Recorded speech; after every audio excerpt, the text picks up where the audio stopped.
During the research and planning stages of our coursework, we made sure to research into the forms and conventions of real media products. This is because the forms and conventions are what determines the overall success of a media product. Obviously, we want our trailer to be a success. So we made sure we had performed the correct research and planned our piece thoroughly and as precisely as we could against the codes and conventions. For example, a fan of a thriller films would be able to watch a trailer and immediately they'd be able to tell that that was a trailer for a thriller film because they are so familiar with the codes and conventions of thriller and crime thriller movies.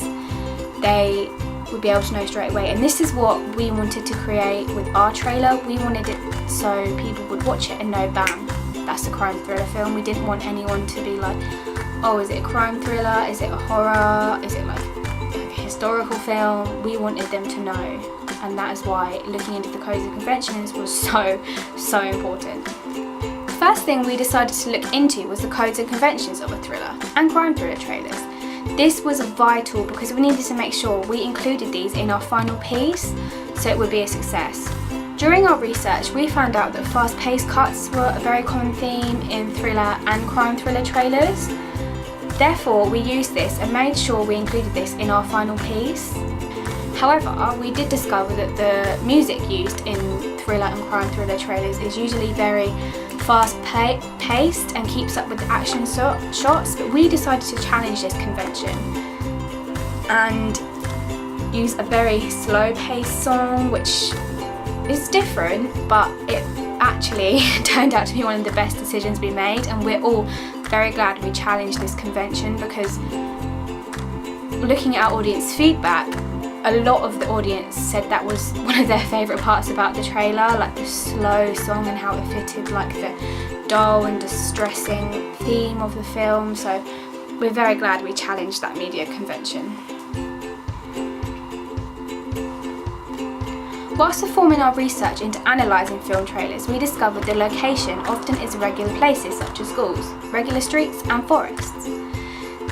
We think this is because it adds a sense of realness to the product, like to the trailer, because if it's set in regular places like schools, just on the streets, it makes the viewer of the audience think, damn, like this could happen to us.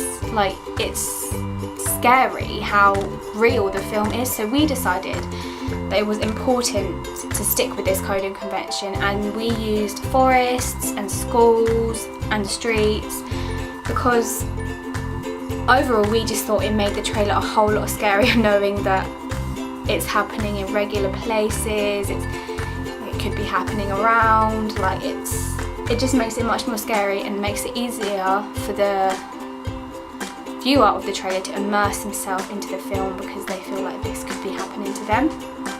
This also prompted us, like we were looking into the locations and forests, and we like the idea of forests and like hills and stuff because they're quite creepy and big. So this prompted us to look at Myra Hindley and Ian Brady, who were the Moors murderers. We decided to focus on them because the murders didn't take place that long ago, and a lot of people who lived through like the time where the murders were happening are still alive, and this meant that we knew we kind of already had an audience out there waiting for this because there's not been a feature-length film or trailer made about them, and they're really quite famous and a lot of people are interested in them just because of how awful they were. So the locations prompted us to look at them because it was so recent, and obviously it took place on the moors, and we were very fortunate to live right next to Dunstable Downs, which looks extremely like the moors.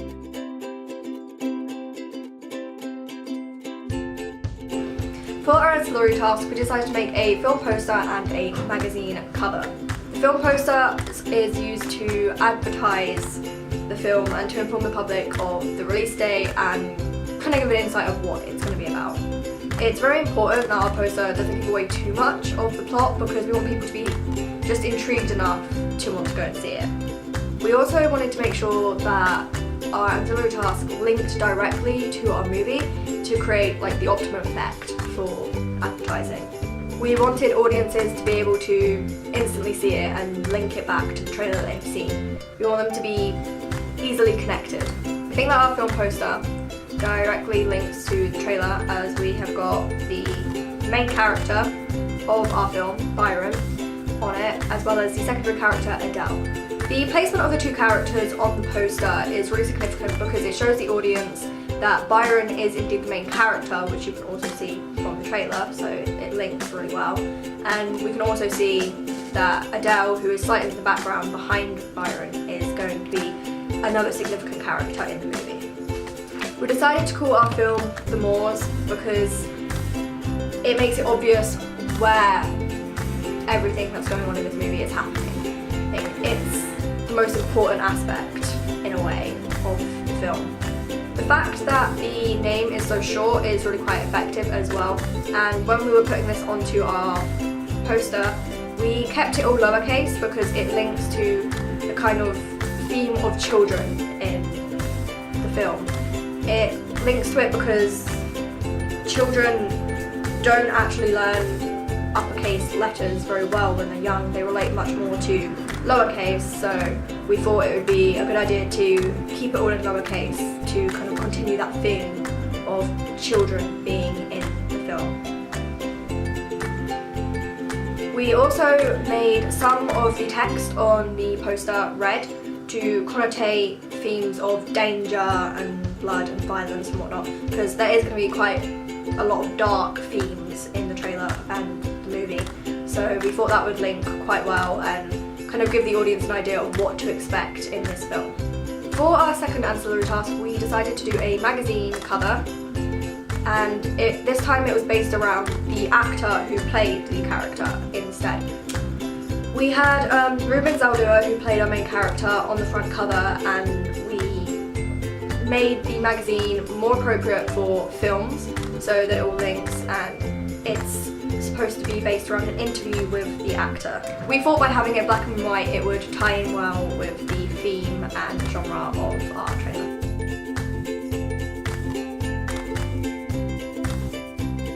Receiving audience feedback was vital for us throughout the whole process. We made sure we collected audience feedback at various points of our coursework. We gathered feedback for both our ancillary tasks and our in-trailer. It's very important to get opinions throughout each process so we can make sure that our target audience are enjoying the products we're producing and that they will become successful, because that's the main factor for this, for our thing to be successful.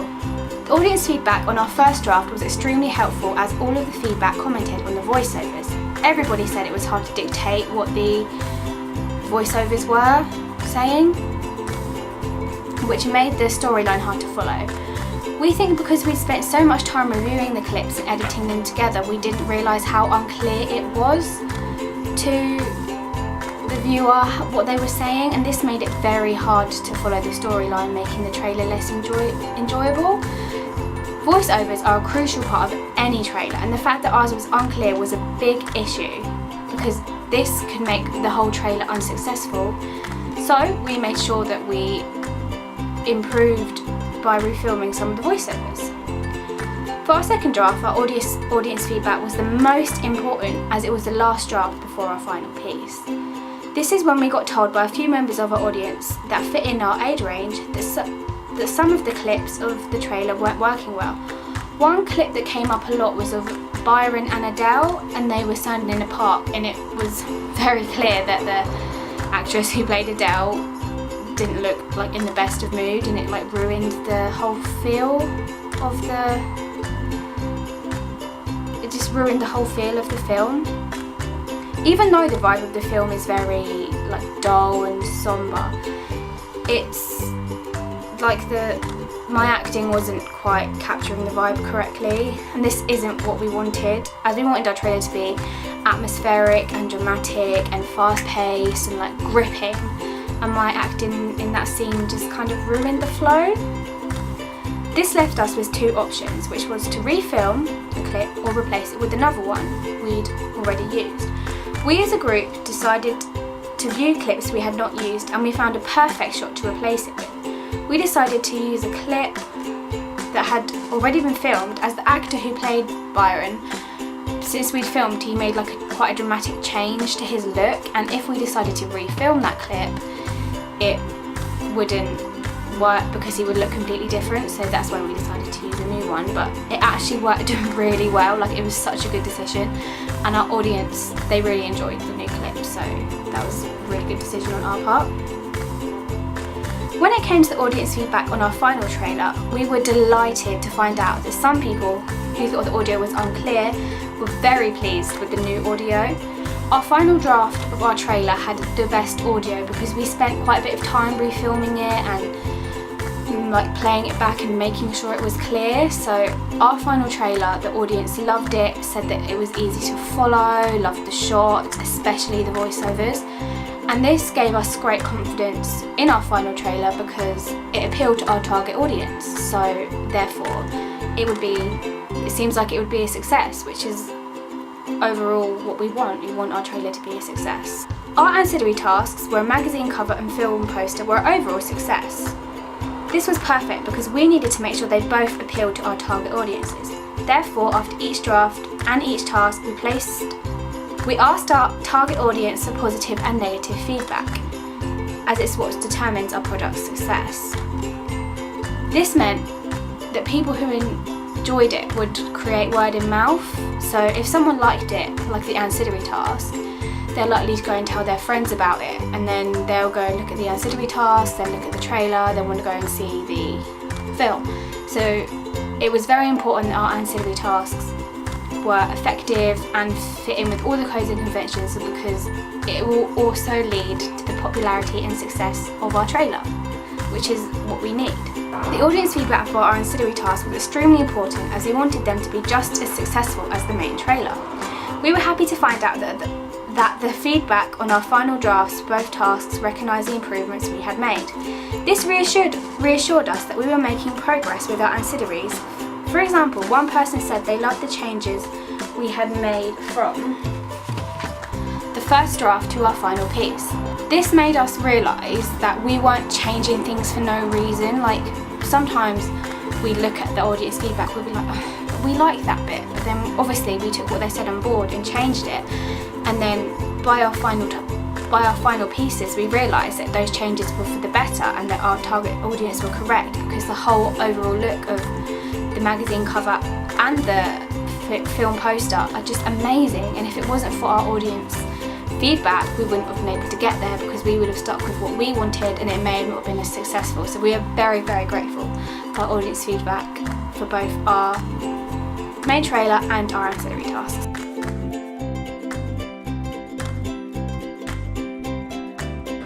We used media technologies throughout all stages of this project, so research, planning and the construction stages. In our research stage, we used new technologies a lot. The main technology that we used throughout the whole process was the website Blogger, which is made by Google. This was by far the most important technology that we used, as we presented every single part of our project on this website. Everything that we thought of, everything in our planning, research, construction and evaluation is all presented on the website Blogger. This was so that we could refer back to it whenever we needed to and keep track of it. As this wasn't our first time using Blogger, because we used it in our previous AS coursework, this meant that we knew how to display all our work professionally, and it made our blogs a lot easier to run. Also, in our research stage, we used a variety of platforms such as Prezi. This is an online presentation software where we presented quite a bit of research, such as our film studio research and history of genre. We also made sure that we embedded our Prezis to our blogs. This meant that the Prezis could be viewed straight on the blog without the viewer having to click on any exterior links and therefore being taken away from our blog. We also used SlideShare to upload all our PowerPoint presentations so that viewers would be able to view them on the web, and they would be able to view them within the blog and not have to leave the site. We also decided to upload the PowerPoints to SlideShare so that we could refer back to them at any time we needed to during our different tasks. We as a group all use these platforms, which helps speed the research process up. In our planning section, we all used a website called bubble.us. This is an online mind map presentation software, and we decided to present all our idea generations using the software as a mind map, as it is the most effective way to display ideas, and we can show our thought processes. We also all thought that a handwritten mind map might be difficult to understand and would take more time than to make one on a computer. We also liked the fact that the size was limitless, so we were able to fit as much information as we wanted to onto the page, as we have with Prezi and SlideShare to present our planning. We also used video footage for our proposal. We decided to record ourselves speaking about our ideas and thoughts, as it comes across more naturally when we are speaking. If we were to write it out, it wouldn't have the same effect. We uploaded this to YouTube and embedded the video onto our blogs so that it would be easier for the viewer to research. Our phones were also another important technology we used, as we could take pictures of any work or any test shots, and we were able to upload them to our blog straight from our phones. Again, during the construction stage, our phones were also very important, as it meant that we could perform some research into the characteristics of the murderers on set to make sure that the actors portrayed them well. Our phones also allowed us to take pictures whilst we were filming as proof of what happened whilst we were on location. We also used Adobe Premiere Pro to edit our final piece. One member of our group had past experience with this editing software, which made the editing process much more smooth and concise. We filmed our trailer using a DSLR camera. As we are all A-level photography students, we are all familiar with the camera and how it works. This resulted in the whole filming process being much easier and less stressful. For our ancillary tasks, we used Photoshop, as it is a very good editing software with still images. Lastly, YouTube was a vital platform for us, as we needed to upload all our drafts and our final piece to the internet for people to watch, which then enabled us to receive feedback.